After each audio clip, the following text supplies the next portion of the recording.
Hello बच्चों, maths पाठशाला में आप सभी का स्वागत है। लास्ट क्लास में हमने 9th क्लास का मैथ्स का सिलेबस डिस्कस किया था, जिसमें मैंने आपको ब्लूप्रिंट और पेपर पैटर्न भी आपको बताया था। तो आज हम उसी को कंटिन्यू करते हुए मैं आपका 3rd चैप्टर यानी कि कोऑर्डिनेट ज्योमेट्री, जो कि 4 मार्क्स का आपका पेपर में आता है, वो स्टार्ट करते हैं। ठीक है, तो आज का जो हमारा टॉपिक रहेगा वो है कोऑर्डिनेट ज्योमेट्री, और जिसको हिंदी में हम बोलते हैं निर्देशांक ज्यामिति। ठीक है, अब निर्देशांक ज्यामिति की ज़रूरत क्यों पड़ी, सबसे पहले इस चीज़ को देख लेते हैं। निर्देशांक ज्यामिति यानी कि कोऑर्डिनेट ज्योमेट्री की ज़रूरत क्यों पड़ी। चलिए एक क्लासरूम का एग्जांपल लेते हैं। ये आपकी टीचर है इधर, और यहाँ पे जो है स्टूडेंट, आप लोग का बेंच कुछ इस तरीके से आपका सेटिंग अरेंजमेंट है।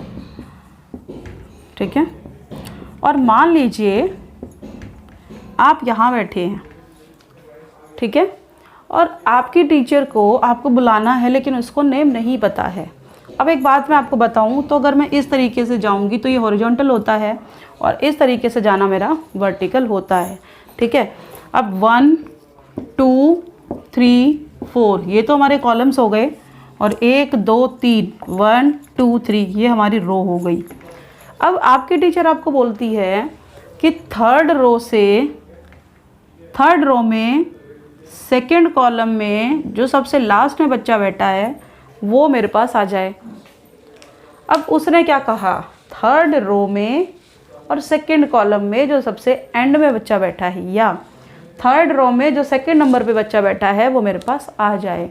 मतलब ये आपका जगह का एक आइडेंटिफिकेशन है कि आप यहाँ पे बैठे हैं। ठीक है, जैसे आप जीपीएस भी यूज़ करते हैं। एक एग्जांपल और हम इसका ले सकते हैं। जैसे आप जीपीएस यूज़ करते हैं, मान लो आपको दिल्ली से आगरा जाना है, तो आप वहाँ पे उसको चेक करते हैं कि कितना टाइम लगेगा, कितना डिस्टेंस लगेगा। वो सब कैसे होता है, वो बाय कोऑर्डिनेट ज्योमेट्री ही होता है। ठीक है, तो कोऑर्डिनेट ज्योमेट्री से हम किसी की भी लोकेशन पता कर सकते हैं और डिस्टेंस भी फाइंड आउट कर सकते हैं। ठीक है, तो अब हम देखते हैं कि कोऑर्डिनेट्स में हमें पढ़ना क्या क्या है, क्योंकि आपके 9th क्लास में हमें कोऑर्डिनेट लोकेशन पता होनी चाहिए, कोऑर्डिनेट पता होना चाहिए, और एक क्वेश्चन आपको डिस्टेंस का भी वो पूछ लेता है। ठीक है,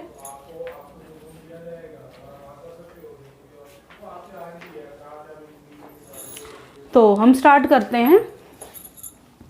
देखिए, ये हम एक ग्राफ पढ़ते हैं।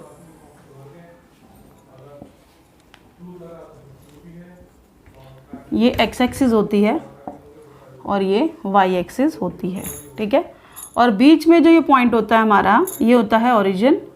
ठीक है, इसको बोल देते हैं हम ओ, 0 बोल देते हैं।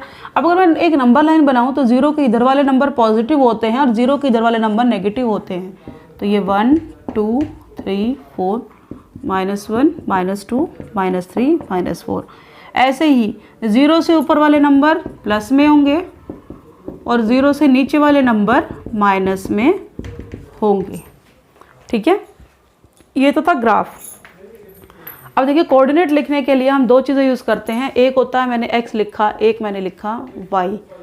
तो x को हम लिखते हैं एब्सिसा और y को हम बोलते हैं ऑर्डिनेट। जैसे आपका एक नाम है, मेरा एक नाम है, मेरी एक आइडेंटिफिकेशन है, इसी तरीके से x का भी नाम है एब्सिसा और y का भी एक नेम है ऑर्डिनेट। ठीक है, तो ये तो बात हो गई कि x और y होते क्या हैं, एब्सिसा ऑर्डिनेट, यानी कि किसी भी पॉइंट का, जैसे हम अपना घर का एड्रेस देते हैं, एक घर का एड्रेस दे देते हैं ना, हम घर के एड्रेस में एक लैंडमार्क हम सेट कर देते हैं कि हमें क्या क्या उसमें देना है।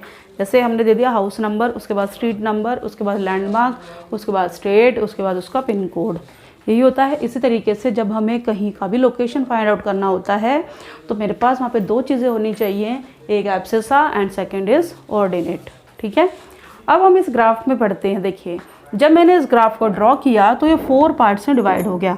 ये हो गया आपका फर्स्ट क्वाड्रेंट।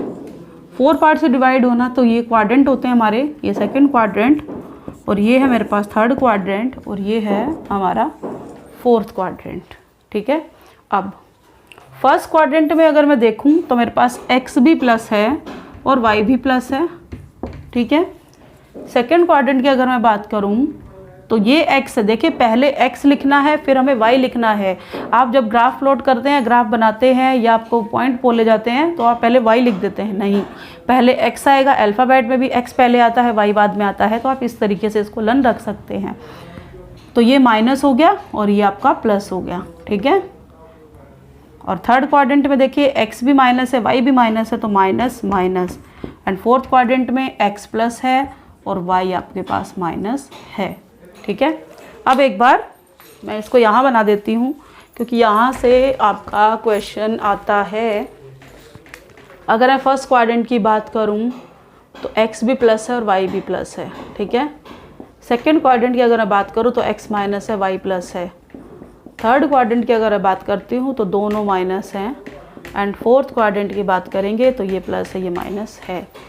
अब मैंने आपसे क्वेश्चन पूछा 3, -5 लाइज इन विच क्वाड्रेंट। क्या करेंगे, ग्राफ बनाएंगे इसका, है ना, ग्राफ बनाना पड़ेगा। नहीं, ग्राफ बनाने की ज़रूरत नहीं है, आप सिर्फ चेक करें x का साइन प्लस है, y का साइन माइनस है, x का sign plus y minus, it means कौन से क्वाड्रेंट में मिला, ये आपको फोर्थ क्वाड्रेंट में मिला। अब मैंने आपको पूछ लिया, आप मुझे बताएं 2, -2, -2 लाइज इन विच क्वाड्रेंट। देखिए x भी माइनस है, y भी माइनस है, x माइनस y माइनस कौन से क्वाड्रेंट में, थर्ड क्वाड्रेंट में, तो आपका आंसर आ जाएगा थर्ड, ठीक है।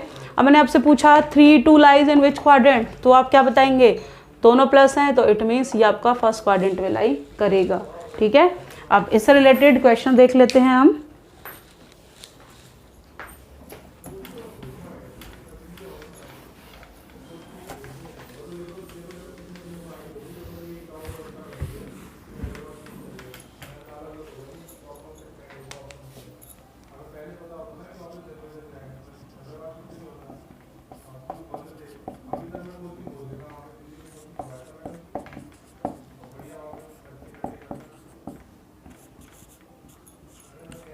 हमें पता करना है कि ये किस क्वाड्रेंट में लाई करते हैं।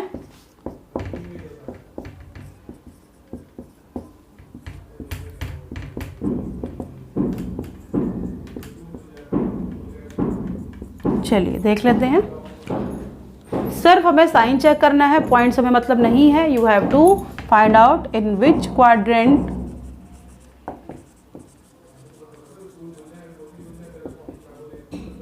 will the following points lie, ठीक है। अब वहाँ से उस टेबल से हमें चेक करना, देखिए दोनों प्लस हैं, x भी प्लस y भी प्लस, तो कौन सा क्वाड्रेंट हो गया, फर्स्ट हो गया। x भी माइनस y भी माइनस, थर्ड क्वाड्रेंट, ठीक है। x plus y minus, x plus y minus, it means fourth quadrant. उसके बाद x minus y plus, second quadrant, ठीक है। दोनों प्लस तो first quadrant. x plus y minus in which quadrant, fourth quadrant. Then -9, 6, -9 यानी कि minus और plus यानी कि सेकेंड क्वाड्रेंट। -4, -5 यानी कि third quadrant. Minus plus second quadrant and then minus plus, this is also in second quadrant, ठीक है। तो आपने विद इन सेकेंड्स जो है उस टेबल से आपने पता लगा लिया है कि ये जो पॉइंट्स हैं ये किस क्वाड्रेंट में लाई करते हैं, ठीक है। अब एक बार हम, ये तो था हमारा फर्स्ट पार्ट जो हम कोऑर्डिनेट में पढ़ेंगे, पढ़ लिया है हमने। अब एक चीज़ और, आपको पेपर में ग्राफ ड्रॉ करना पूछा जाता है और वो ग्राफ सिंपल आपको कोऑर्डिनेट दे दिए जाते हैं, आपको सिर्फ उसको प्लॉटिंग करने होते हैं। मान लीजिए मेरा क्वेश्चन है plot 2, 3, -3, 4, -4, 5 and 7, 2, 5 on the graph paper, ठीक है। तो देखते हैं कैसे बनाएंगे। ये आपके पास 0 है, 1, 2, 3, 4, आप इसको प्रॉपर लिखेंगे। ये x है, ये x डैश, ये हमारी y एक्सिस है, ठीक है। और ये माइनस, ये 1, 2, 3, 4, 5, -1, -2, -3, -4, -5, फिर ये -1, -2, -3, -4, -5। अब देखते हैं, ग्राफ प्लॉट करेंगे, आपको पता चल जाएगा। फर्स्ट पॉइंट हम बनाएंगे 2, 3। फर्स्ट पॉइंट बनाना है 2, 3 यानी कि ये फर्स्ट वाला x और सेकंड वाला y, ये एक्स एक्सिस है, ये this is my point 2 and 3 this is, ऐसे नहीं ड्रॉ करेंगे आप, 3 से इसके पास लाइन लाएंगे और ये जो पॉइंट है आपका, ये आपका बन गया है 2,3 दिस पॉइंट। ठीक है, अब नेक्स्ट पॉइंट है आपका -3,4, यानी कि x -3 है और y -4 है, y 4 है, सॉरी ये 4 है, y 4 है और x जो है -3 है, तो ये पॉइंट आपके पास आ गया -3,4। ठीक है, और नेक्स्ट कोऑर्डिनेट है आपका -4, -5, यानी कि दोनों माइनस में है, तो थर्ड क्वाड्रेंट ये आपका -4 है और ये आपका -5 है, तो ये पॉइंट आपका -4, -5 हो गया। और लास्ट पॉइंट आपका कि x2 है, x को 2 नहीं, चलो 3 ले लेते हैं, x 3 है और y 5 है, ये y है आपका, ये 3 है,